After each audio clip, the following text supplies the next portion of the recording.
जय सूर्य भगवान, ओम जय सूर्य भगवान, जय हो दिनकर भगवान, जगत के नेत्र स्वरूपा, तुम हो त्रिगुण स्वरूपा, धरत सब ही तब गान, ओम जय सूर्य भगवान।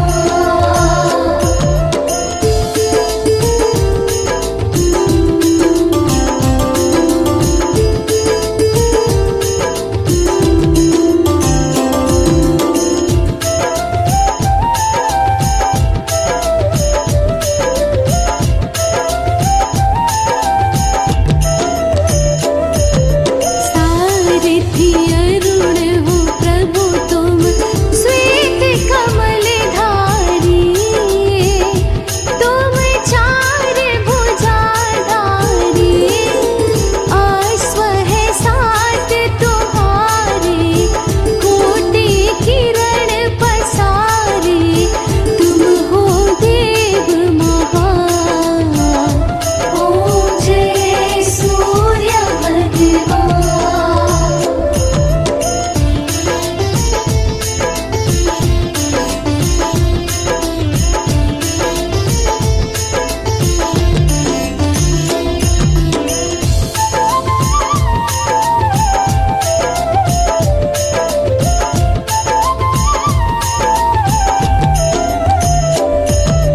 उषा काल में जब तुम उदया चले आते, सब तब दर्शन पाते, फैलाते उजियारा, जागता तब जग सारा, करे सब तब गुणगान, ओम जय सूर्य भगवान।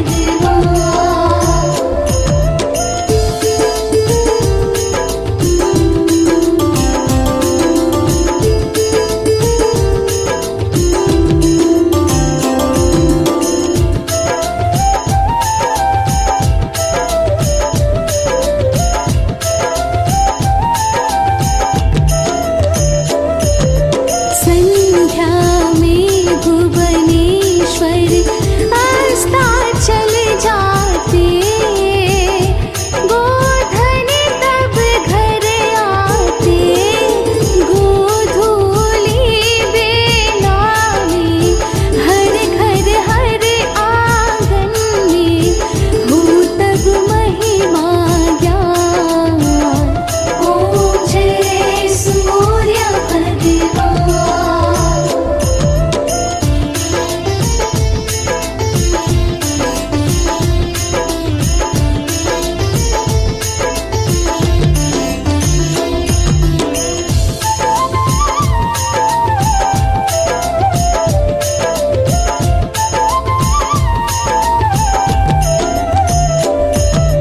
देव दनुज नर नारी, ऋषि मुनि वर भजते, आदित्य हृदय जपते, स्तुति मंगलकारी, इसकी है रचना न्यारी, बेनब जीवन दान, ओम जय सूर्य भगवान।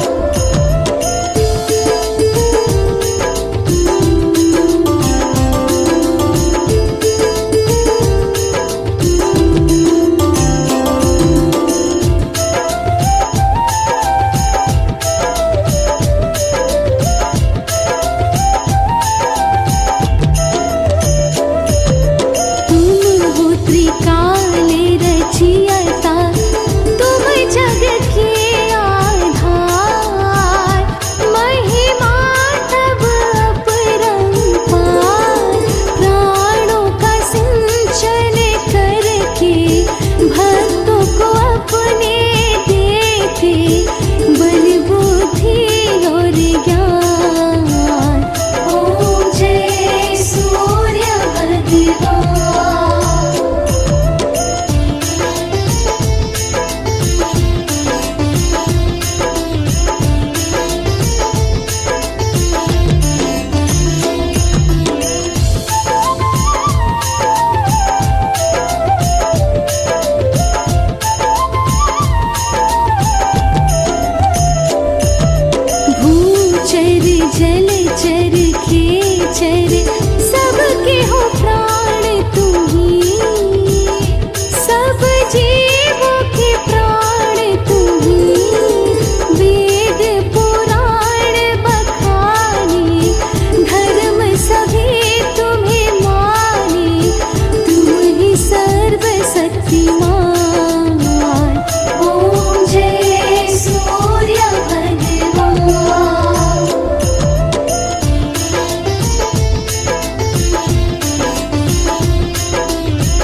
करती दिशाएं, पूजे दश दिक्पाल, तुम भुवनों के प्रतिपाल। ऋतु तुम्हारे दासी, तुम शाश्वत अविनाशी, शुभकारी अंशुमान। ओम जय सूर्य भगवान।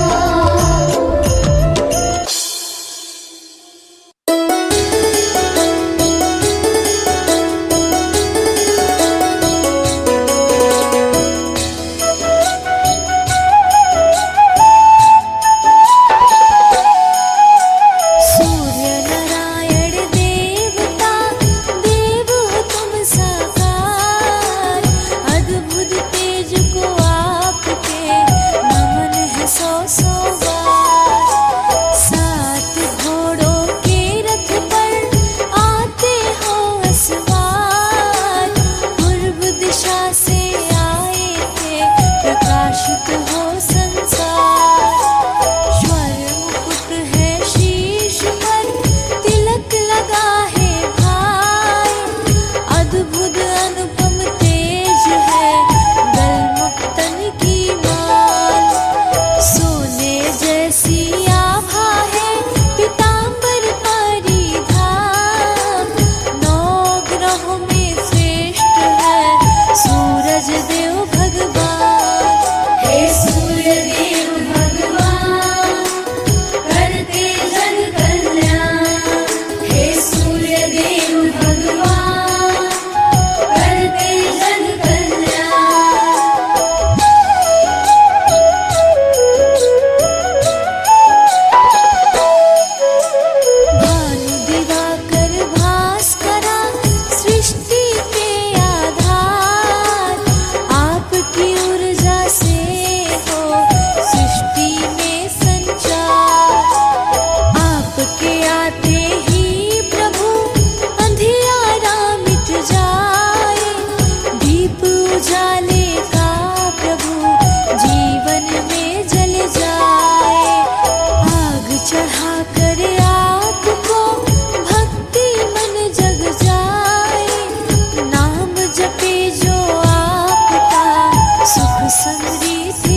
सब आपके दास।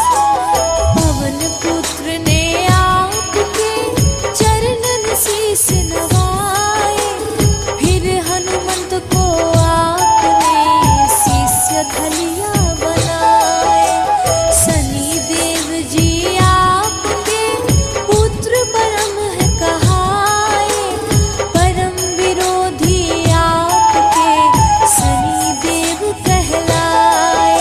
हे सूर्य देव भगवान करते जग कल्याण, हे सूर्य देव भगवान करते जग कल्याण।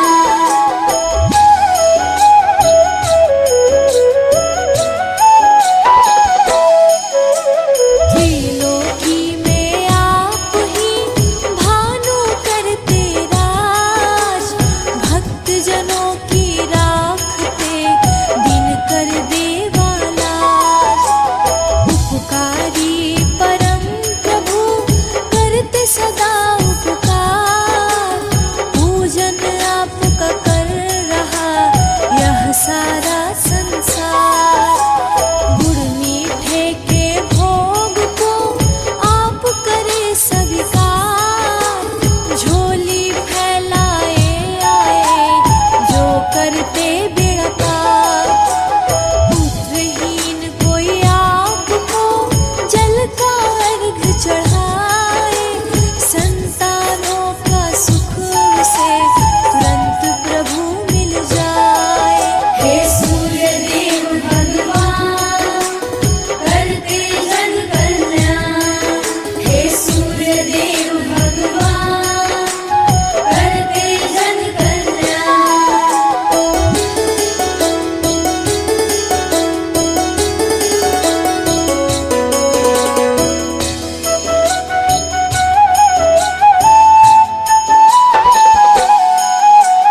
बारह नाम उच्चार्या सब पातक मिट जाए, मानो जीवन शुद्ध हो सुर कृपा मिल जाए। अष्ट सिद्धि नौ निधि मिल जीवन सुर सम्मान, सूरज के आशीष से पाए मनोज समान।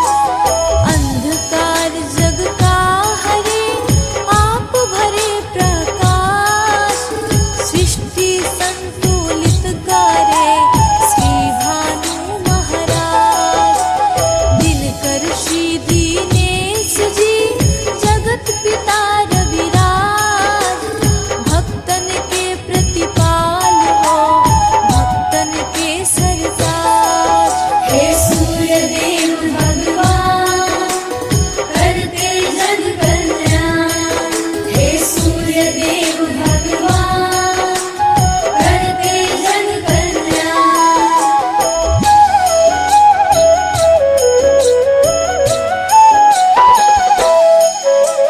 लोक गुरु भगवान है सूर्य देव जग प्राण, सूर्य मंत्र जो नित्य जपे पा जाता धन धान। गायत्री के मंत्र को प्रिया माने रविराज, मंत्र जो मन से जपे पाता सुख का काज। सुर आसन लगाइए सूर्य देव का ध्यान, सूर्य देव कृपा करे देत तत्व का ज्ञान। रोग दोष सब नेक के मनुष्य को स्वस्थ बनाए, सुख कभी मुख मोड़ना सूर्य कृपा मिल जाए। हे सूर्य देव भगवान करते जग कल्याण, हे सूर्य देव भगवान करते जग कल्याण।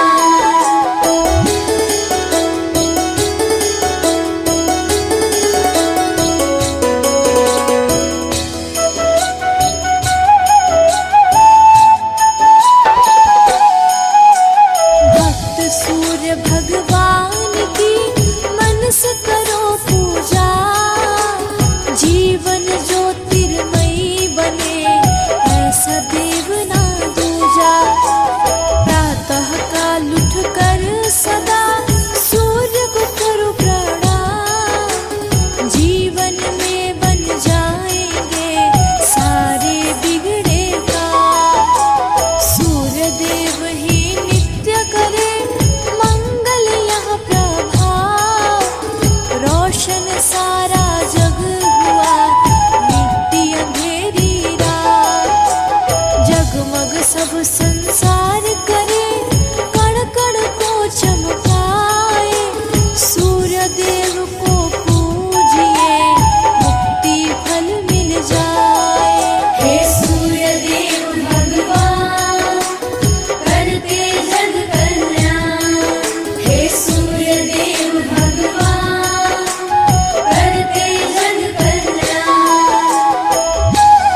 से बेड़ा पार। मारतंड के स्वामी है भुवन भास्कर देव, इनको अर्घ चढ़ाइए कीजिए इनकी से। चंदन का वंदन प्रभु कर लीजिए स्वीकार, तम अंधियारा दूर करे भर देते उजियार। हे सूर्य देव भगवान करते जग कल्याण, हे सूर्य देव भगवान करते जग कल्याण।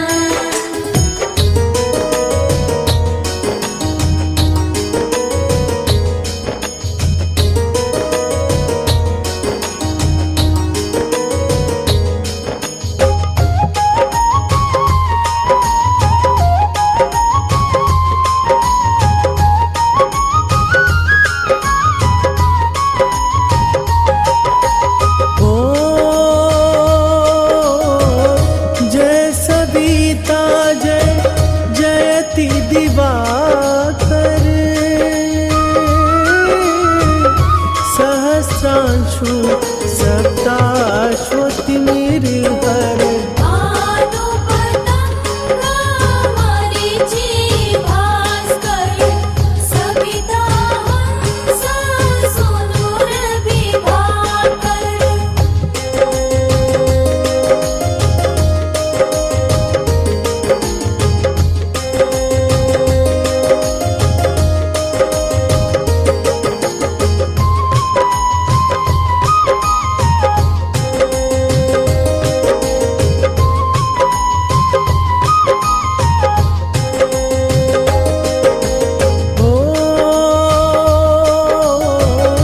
विवस्वान आदित्य विकर्तन, मारतंड हरि रूप विरोचन। अंबर मणि खबर रवि कहलाते, वेद हिरण्य गर्भ कहलाते।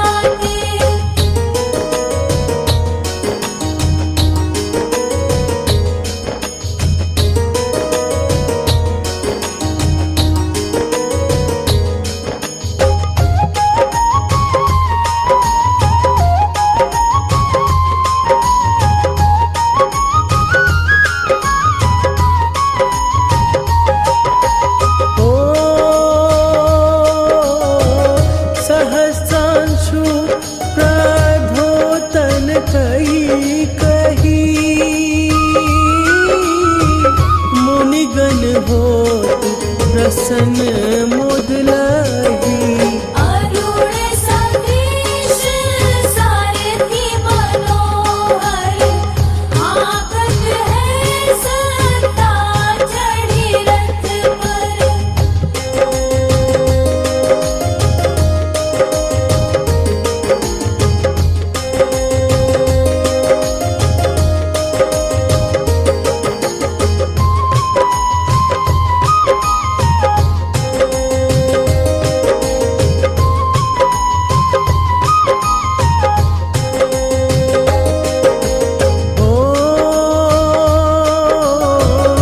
मंडल की महिमा अति न्यारी, तेज रूप केरी बलिहारी। ऊंच है श्रवा सदृश है ज्योति, देखी पुरंदर लज्जित होते।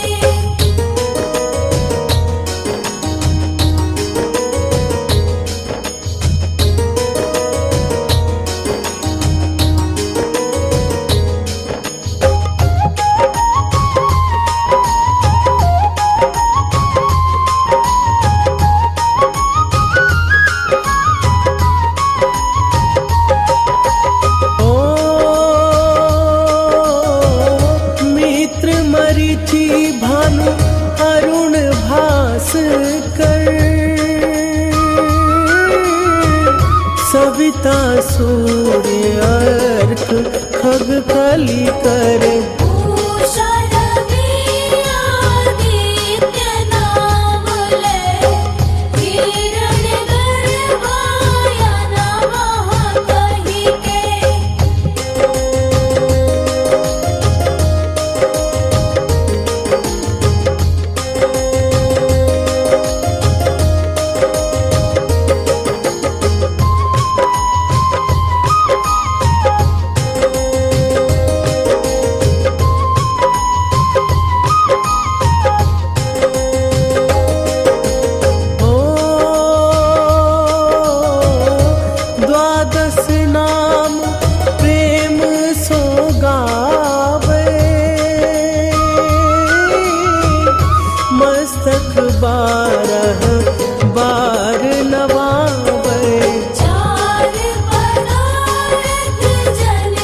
हरिहरे को कृपा सारी यहाँ सेवै भानु तुम्हि मन लाई, अष्ट सिद्धि नव निधि तेहि पाई।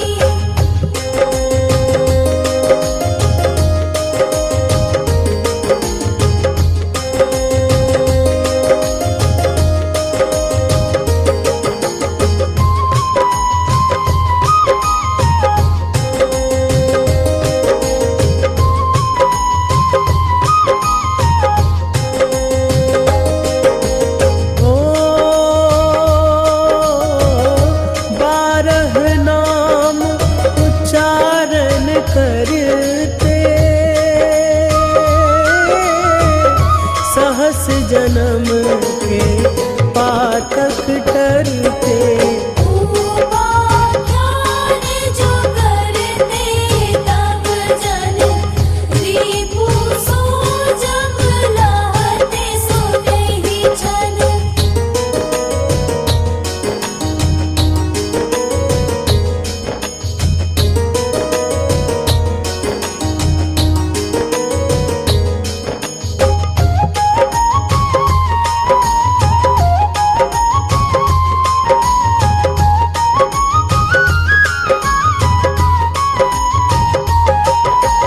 ओ धन सुत जुत परिवार बढ़तु है, प्रबल मोह को फंद कटतु है। अर्घ शीश को रक्षा करते, रवि ललाट पर नित्य बिहरते।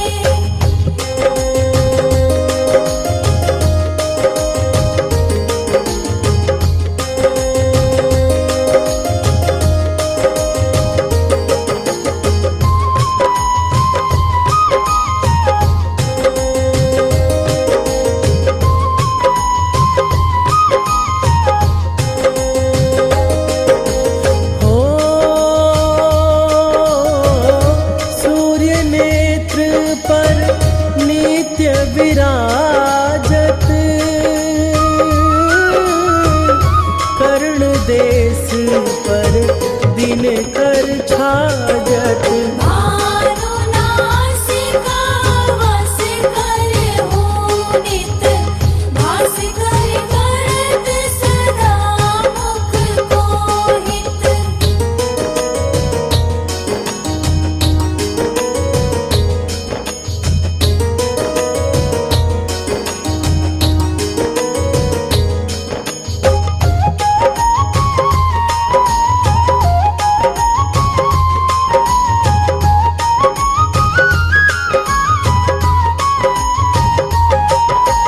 ओ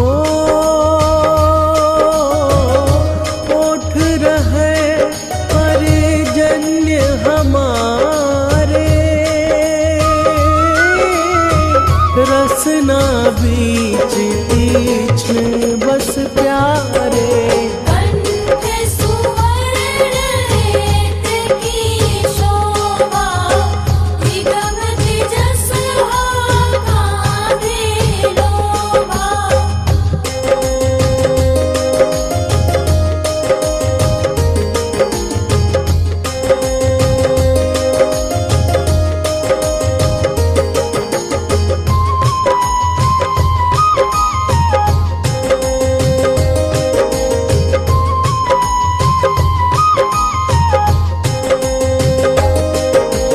ओ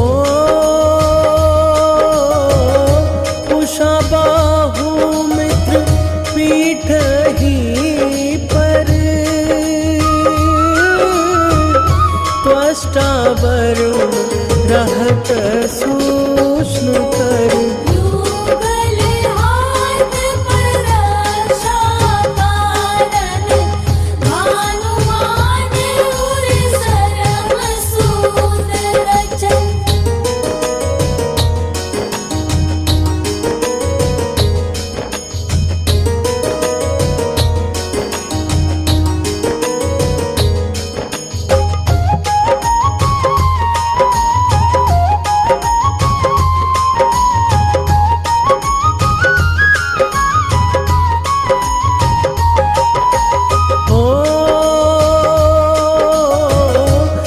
हसत नाभि आदित्य मनोहर,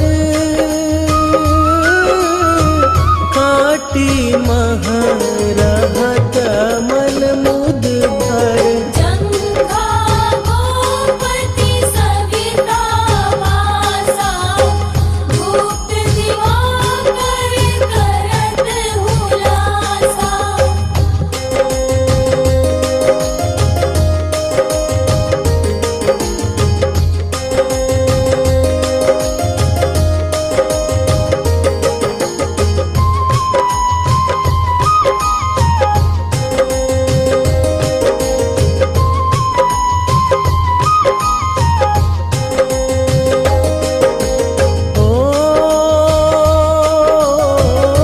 विवस्वान पद की रखवारी,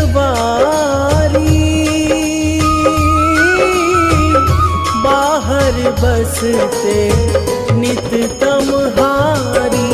सहस्त्रांशु सर्वांग संहारे, रक्षा कवच विचित्र विचारे।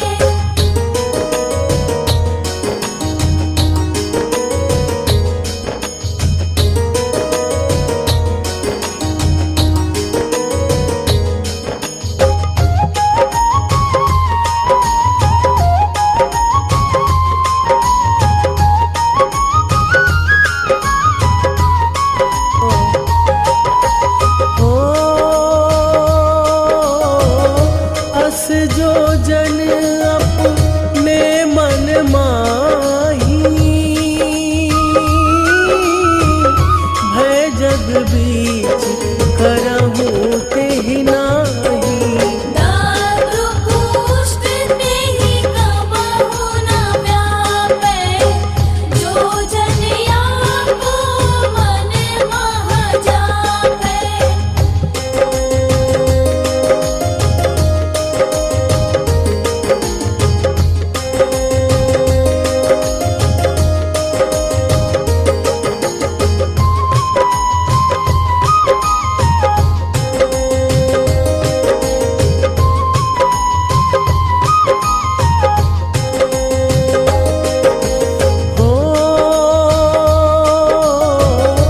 अंधकार जग का जो हरता,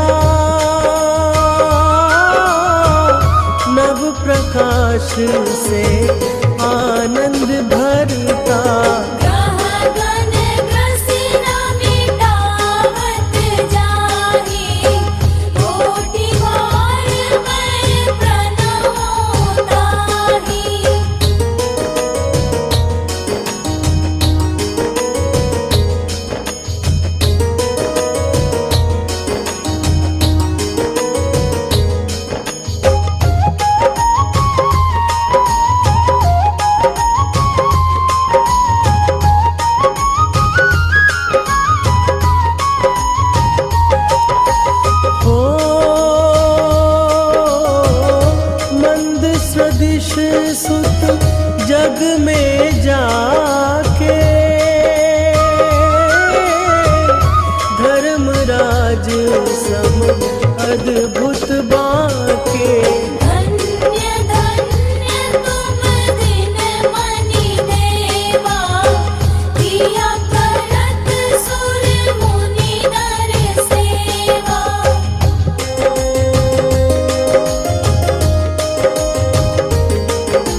तेजमय सूर्य देव की कथा सुनाते हैं, पावन कथा सुनाते हैं।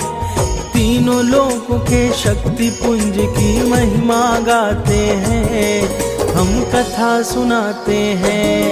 हे सूर्य देव महाराज, रखना भक्तों की लाज। हे सूर्य देव महाराज, रखना भक्तों की लाज।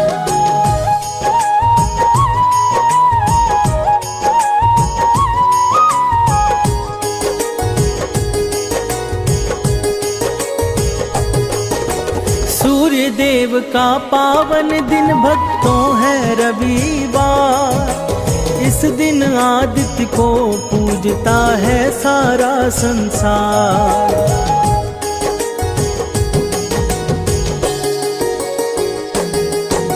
सूर्य को माना गया है प्रत्यक्षदर्शी भगवान। कलयुग में दिन कर ही प्रातः होते हैं दिनमान। सूर्य देव को हम सब प्रातः काल में ध्याते हैं, पावन कथा सुनाते हैं। हम परम तेजमय सूर्य देव की महिमा गाते हैं, हम कथा सुनाते हैं। हे सूर्य देव महाराज, रखना भक्तों की लाज। हे सूर्य देव महाराज, रखना भक्तों की लाज।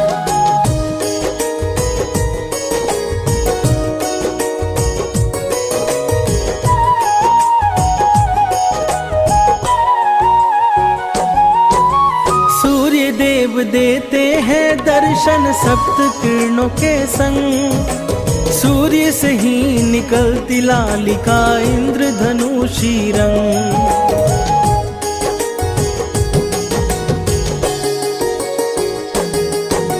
सात घोड़ पर आते हैं होकर सूर्य सवार। सूर्य के कारण ही होता है दिव्यमान संसार। कलयुग के साक्षात देवता सूर्य कहाते हैं, पावन कथा सुनाते हैं। हम परम तेजोमय सूर्य देव की महिमा गाते हैं, हम कथा सुनाते हैं। हे सूर्य देव महाराज, रखना भक्तों की लाज। हे सूर्य देव महाराज, रखना भक्तों की लाज।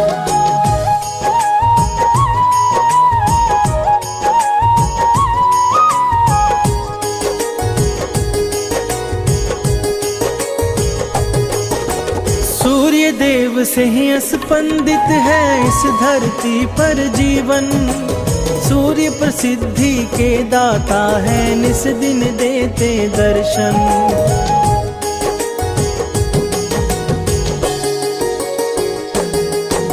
सूर्य बिना नहीं हो सकती इस जग की कल्पना। तेज स्वरूप सूर्य ही है, दिवाकर महामना। सूर्य ही उज्ज्वल जीवन का मार्ग दिखाते हैं, पावन कथा सुनाते हैं। हम परम तेजोमय सूर्य देव की महिमा गाते हैं, हम कथा सुनाते हैं। हे सूर्य देव महाराज, रखना भक्तों की लाज। हे सूर्य देव महाराज, रखना भक्तों की लाज।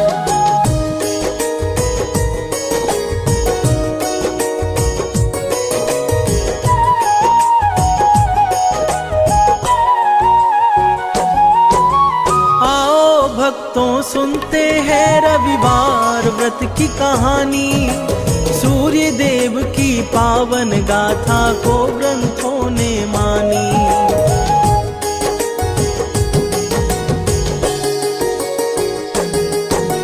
सूर्य की महिमा बतलाते हैं सनातन वेद पुराण। सारे शास्त्रों में मिलता है सूर्य देव का गुणगान। सूर्य के कारण ही हम सब ऊर्जा पाते हैं, पावन कथा सुनाते हैं। हम परम तेज जो मैं सूर्य देव की महिमा गाते हैं, हम कथा सुनाते हैं। हे सूर्य देव महाराज, रखना भक्तों की लाज। हे सूर्य देव महाराज, रखना भक्तों की लाज।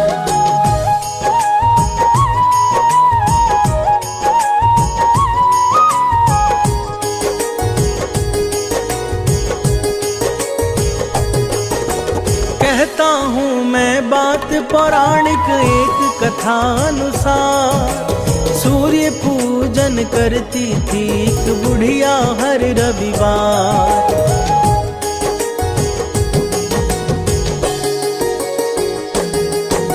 रविवार का व्रत वो नियमित रूप से थी करती, व्रत कथा के उपरांत वह सूर्य का ध्यान धरती। सूर्य देव उसके द्वारा अर्पित भोग को पाते हैं, पावन कथा सुनाते हैं। हम परम तेजोमय सूर्य देव की महिमा गाते हैं, हम कथा सुनाते हैं। हे सूर्य देव महाराज, रखना भक्तों की लाज। हे सूर्य देव महाराज, रखना भक्तों की लाज।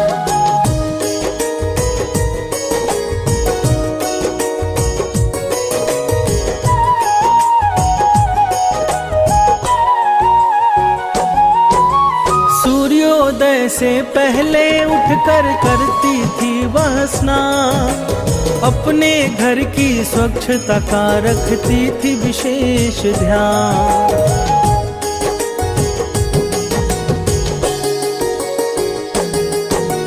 प्रतिदिन लीपा करती थी वह गोबर से आंगन, उसके बाद व्रत कथा में वो लगाती अपना मन। सूर्य देव भी उस बुढ़िया पर कृपा बरसाते हैं, पावन कथा सुनाते हैं। हम परम तेजोमय सूर्य देव की महिमा गाते हैं, हम कथा सुनाते हैं। हे सूर्य देव महाराज, रखना भक्तों की लाज। हे सूर्य देव महाराज, रखना भक्तों की लाज।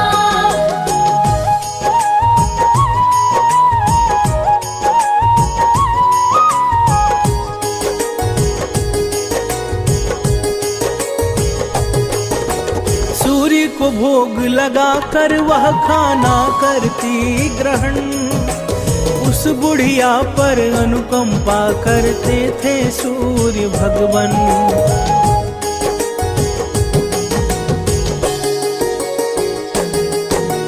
धन धान से भरा रहा था उस बुढ़िया का घर, क्योंकि विशेष कृपा थी सूर्य भगवान की उस पर उसके पड़ोसी उससे जलने लग जाते हैं, पावन कथा सुनाते हैं। हम परम तेजोमय सूर्य देव की महिमा गाते हैं, हम कथा सुनाते हैं। हे सूर्य देव महाराज, रखना भक्तों की लाज। हे सूर्य देव महाराज, रखना भक्तों की लाज।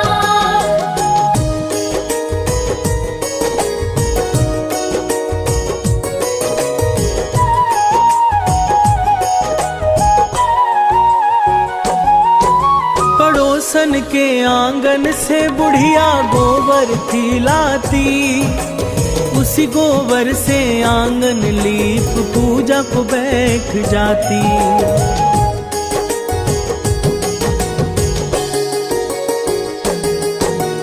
एक दिन पड़ोसन ने गाय को भीतर बांध लिया, बुढ़िया को आंगन लीपने को गोबर नहीं दिया।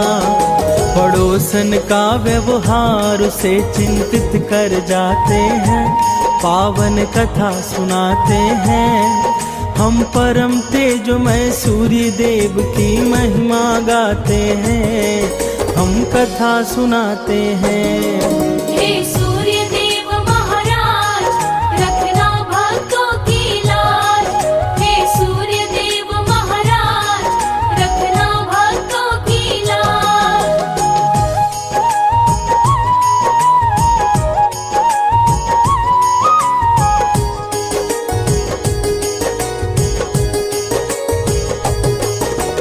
उस दिन बुढ़िया ने सूर्य को भोग नहीं लगाया, दुखी थी बुढ़िया इसलिए भोजन भी ना बनाया।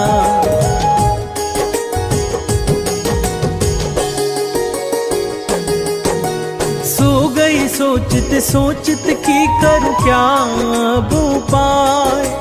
सुबह उसने अपने आंगन में देखी बंधी एक गाय।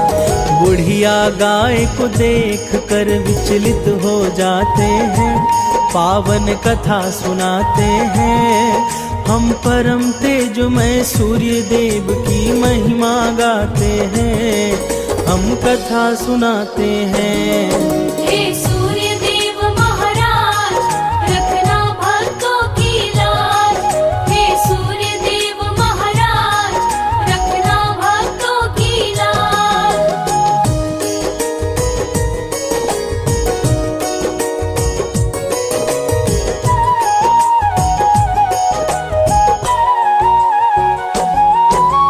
गाय को आंगन में बांध कर लाने गई चारा। खुश थी गाय के कारण अब होगा काम सारा।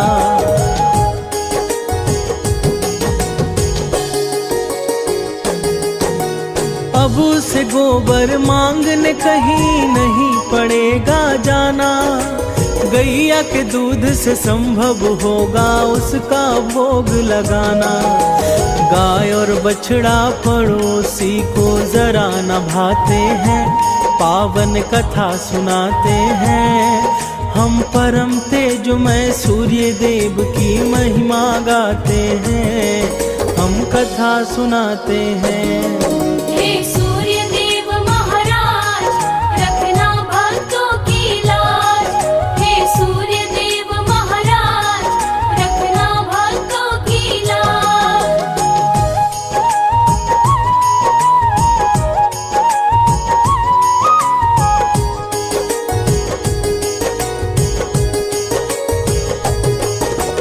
उस दिन शाम गैया ने सोने का गोबर दिया। सोना देखते पड़ोसन में ऋषा जन्म लिया।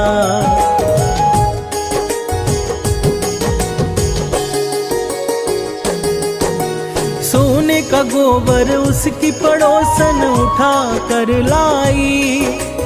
उसकी जगह अपने घर के गोबर को रख आई। सोने के गोबर से पड़ोसी धनवान हो जाते हैं, पावन कथा सुनाते हैं। हम परम तेजोमय सूर्य देव की महिमा गाते हैं, हम कथा सुनाते हैं। हे सूर्य देव महाराज, रखना भक्तों की लाज। हे सूर्य देव महाराज, रखना भक्तों की लाज।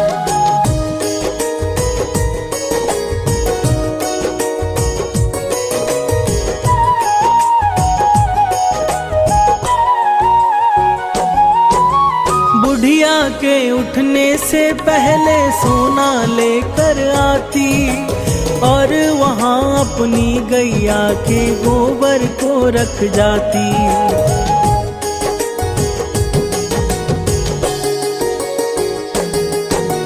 पर बुढ़िया को इस बात की नहीं थी कोई खबर। हर हरकत पड़ोसन की देख रहे थे ईश्वर। एक दिन तब सूर्य देव तेज आंधी चलाते हैं, पावन कथा सुनाते हैं। हम परम तेजोमय सूर्य देव की महिमा गाते हैं, हम कथा सुनाते हैं। हे